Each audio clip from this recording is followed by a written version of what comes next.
Dear compatriots, 1st October each year is an opportunity for us to reflect and thank God for his endless blessings on our country. It is also time for us collectively to remember the sacrifices made by our founders and great leaders first, by soldiers, by distinguished public servants, by traditional leaders, by our workers, sacrifices on which Nigeria has been built over the 59 years since independence in 1960, and rededicate ourselves to attaining the goals which we have set for ourselves, a united, prosperous, and purposeful nation in the face of the 21st century opportunities and challenges. In the past 4 years, the majority of Nigerians have committed to change for the better. Indeed, this administration was re-elected by Nigerians on a mandate to deliver positive and enduring change through maintaining our national security, restoring sustainable and inclusive economic growth and development, and fighting corruption against all internal and external threats. This change can only be delivered if we are united in purpose as individuals and as a nation. We must all remain committed to achieving this positive and enduring change. As I stated 4 years ago, change does not just happen. We must change our lawless habits, our attitude to public office, and public trust. Simply put, to bring about change, we must change ourselves by being law-abiding citizens. Good governance and economic development cannot be sustained without an enabling environment of peace and security. In the last 4 years, we have combated the terrorist scourge of Boko Haram. We owe a debt of gratitude to our gallant men and women in arms, through whose efforts we have been able to achieve the present results. We are also grateful to our neighbors and allies within the region and across the world who have supported us on this front. The capacity of our armed forces to defend our territorial integrity continues to be enhanced by the acquisition of military hardware, as well as continued improvements in the working conditions of our servicemen and women. The Ministry of Police Affairs has been resuscitated to oversee the development and implementation of strategies to enhance internal security. My recent assent to the Nigerian Police Trust Fund Establishment Act has created a legal framework to support our police with increased fiscal resources to enhance their law enforcement capabilities. These initiatives are being complemented by the ongoing recruitment of 10,000 constables into the Nigerian police force. This clearly demonstrates our commitment to arrest the incidents of armed robbery, kidnapping, and other violent crimes across our nation.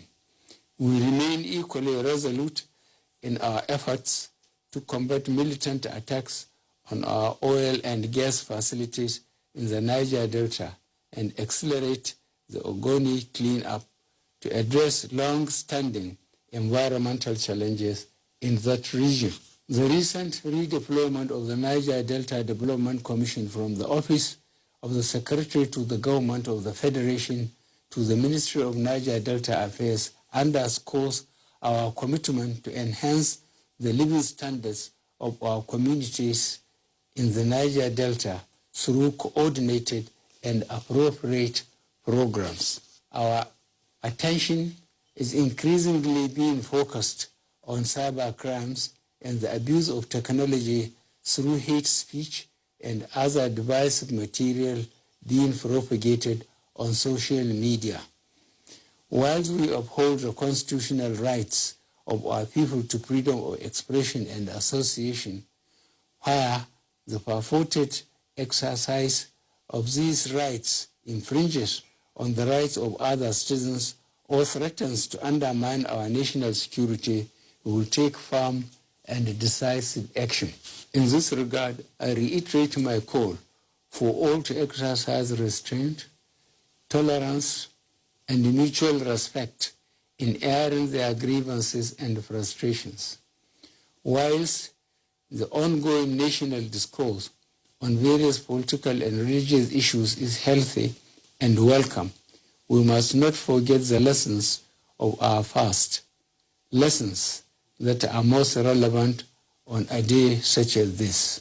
The path of hatred and distrust only leads to hostility and destruction. I believe that the vast majority of Nigerians would rather tread the path of peace and prosperity as we continue to uphold and cherish our unity. This administration inherited a skewed economy where oil sector comprised only 8% of gross domestic product but contributed 70% of government revenue and 90% foreign exchange earnings over the years.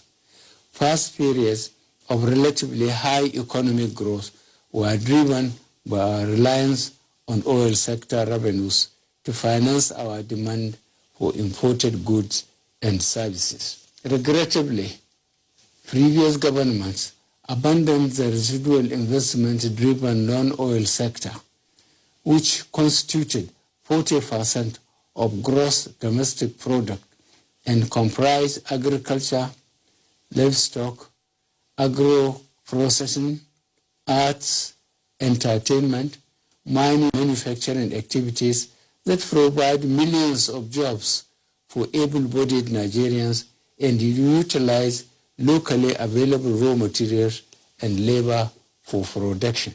To address this imbalance, our commitment to achieving economic diversification has been at the heart of our economic strategies under the Economic Recovery and Growth Plan, which I launched on 5th of April 2017. The Medium-Term Development Plan charted the trajectory for our economy to exit from recession and return to the path of sustainable, diversified, and inclusive growth for Nigerians.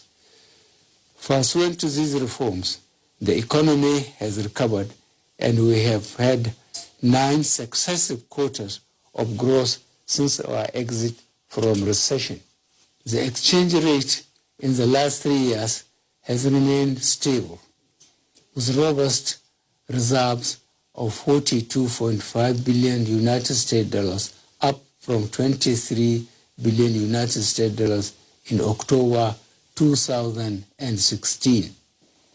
Learning from the mistakes of the past, this administration is committed to responsibly managing our oil wealth endowments. We will continue to prudently save our oil income and invest more in the non-oil job-creating sectors. In this regard, we are significantly increasing investment in critical infrastructure. Last year, capital releases only commenced with the approval of the budget in June 2018. However, as at 20th June this year, up to 1.74 trillion naira has been released for capital projects in the 2018 fiscal year. Implementation of the 2019 capital budget, which was only approved in June 2019, will be accelerated to ensure that critical priority projects are completed or substantially addressed. The Ministry of Finance, Budget and National Planning has been directed to release 600 billion naira for capital expenditure in the next 3 months. To maximize impact, we shall continue to increasingly welcome and encourage private capital for infrastructural development through public-private partnership. Through the Road Infrastructure Tax Credit Scheme, which I initiated in January this year, we are giving incentives to private sector inflow of over 205 billion naira in 19 Nigerian roads and bridges of 794.4 kilometers in 11 states of the Federation. As we push to diversify the economy, we still remain focused on optimizing the revenues generated from the oil and the gas sector. We will, working with the legislature, soon pass the Petroleum Industry Bill and amendments to the Deep Offshore Act and Inland Basin Production Sharing Contracts Act into law to ensure government obtains a fair share of oil revenues whilst encouraging private sector investment. We will also continue our fight against illegal bunkering of crude oil and the smuggling of refined petroleum products across our borders, including the diligent prosecution and conviction of offenders found guilty of these acts. Whilst Nigeria remains committed to free and fair continental and international trade, we will not hesitate to take all necessary steps to tackle illegal smuggling, transshipment, and other predatory trade practices that destroy jobs in our country. We are resolute in reforming the power sector. In August this year, we launched the Presidential Power Initiative to modernize the national grid in 3 phases, starting from 5 gigawatts to 7 gigawatts, then to 11 gigawatts by 2023, and finally 25 gigawatts afterwards. This program, in partnership with the German government and Siemens, will provide end-to-end electrification solutions that will resolve our transmission and distribution challenges. The program will also look to localize the development and assembly of smart meters, as well as operations and maintenance capabilities of transmission and distribution infrastructure.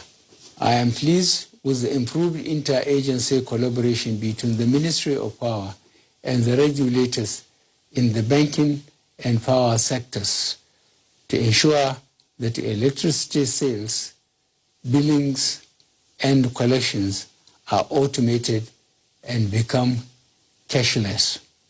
These initiatives are important to ensure that the technical and collection losses in the sector are substantially reduced. I remain confident that Nigerians will have affordable and uninterrupted electricity supply in the not-too-distant future. Our efforts to improve the power sector will complement other infrastructure investments projects under the Presidential Infrastructure Development Fund, which is investing in the Mambila Power Plant project, as well as key economic road infrastructure such as the Lagos-Ibadan Expressway, Second Niger Bridge, and Abuja-Kano Expressway. The first set of these projects remain on track to be completed by 2022. Our journey to food security and self-sufficiency is well underway. We have made remarkable progress in almost all segments of the agriculture value chain, from fertilizers to rice to animal feed production. We shall sustain these policies to ensure additional investments are channeled, thereby creating more jobs in the sector. We must not go back to the days of importing food and thereby exporting jobs. Our commitment to achieving macroeconomic stability and economic diversification has been underscored by the merger of the Ministry of Finance with the Ministry of Budget and the National Planning. This combined ministry has the important mandate to enhance the management of domestic and global fiscal risks, coordinate policies with the trade and monetary authorities, raise and deploy revenues to fund budgeted expenditure, and integrate annual budgets and medium-term fiscal strategies. With this, our revenue-generating and reporting agencies will come under much greater scrutiny. Going forward, the new performance management framework will reward exceptional revenue performance, while severe consequences will attend failures to achieve agreed revenue targets.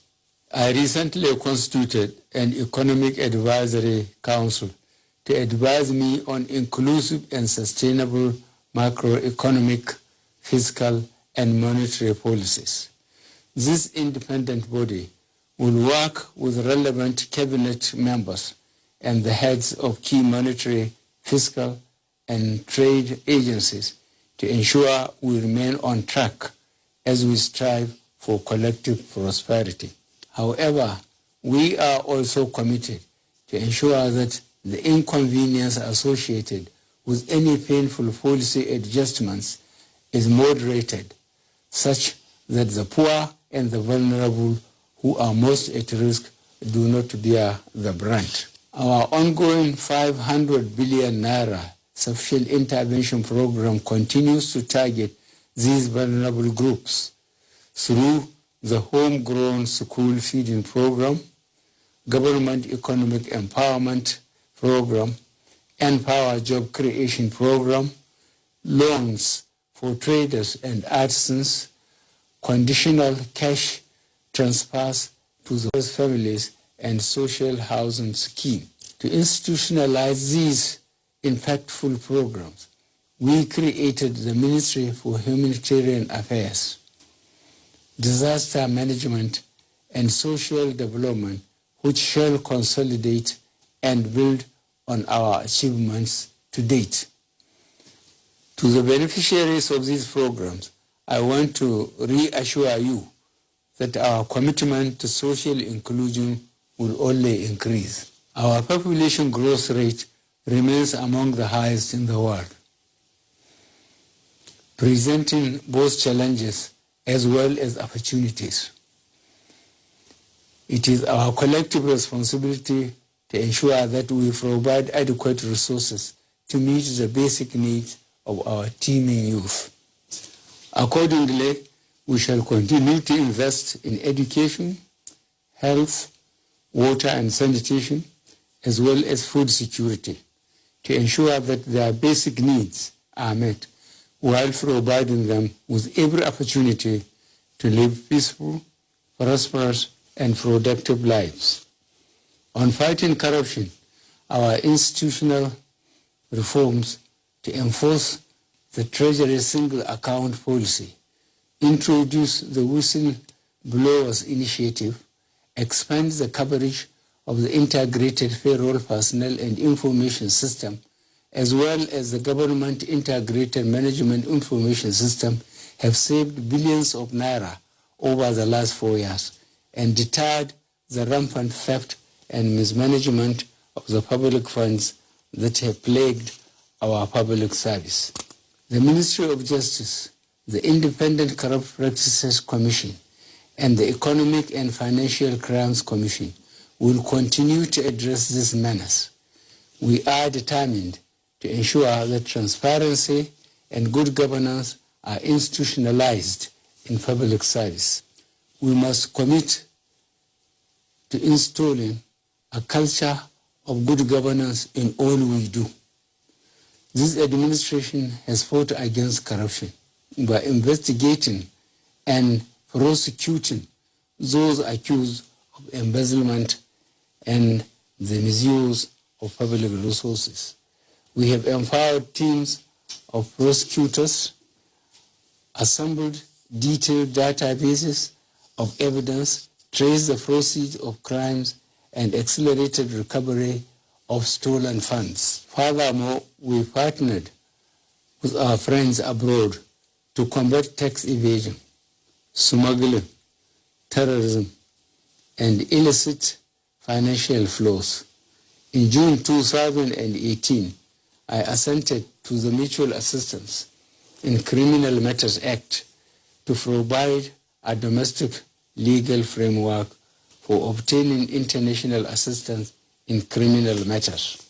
This measure has already strengthened our law enforcement agencies in obtaining evidence, investigating suspects, and facilitating the recovery, forfeiture, and confiscation of property implicated as proceeds of crime. An example is the 300 million United States dollars recently identified as part of the Abacha money laundering case, working closely with the government of the United States of America. The Federal Ministry of Justice is working with the United States Department of Justice to conclude a memorandum of understanding to expedite the repatriation of these funds. The P&ID Arbitral Award has underscored the manner in which significant economic damage has been caused by the past activities of a few corrupt and unpatriotic Nigerians. The policies that we are putting in place today are to ensure such criminal and unpatriotic acts do not go without consequences. Our renewed partnership with the Ninth National Assembly will facilitate the swift passage of enabling laws that will institutionalize these anti-corruption efforts in our criminal justice system. In this connection, I call upon our states to intensify their own efforts to instill greater fiscal transparency and accountability, and to ensure greater fiscal efficiency and optimum use of our very scarce resources. The blight of corruption is fighting back. Nevertheless, this is a battle that we shall see through, and this is a war which we shall win by the grace of God. I will also call upon all Nigerians from every walk of life to combat corruption at every turn by choosing to question and confront corrupt practices, by reporting unethical practices, or through whistleblowing. Together, we can overcome corruption and will no longer be a country defined by corruption. Fellow Nigerians, let me reiterate my call for unity across our dear nation. Nigeria will emerge from our present challenges stronger and more resilient than ever, but only if all of us join hands to entrench good governance, foster inclusive economic development, and defend and protect our nation from all those who would wish us ill. I thank you all. I thank you most sincerely and wish you a happy Independence anniversary. May God bless you all, and may He continue to bless the Federal Republic of Nigeria.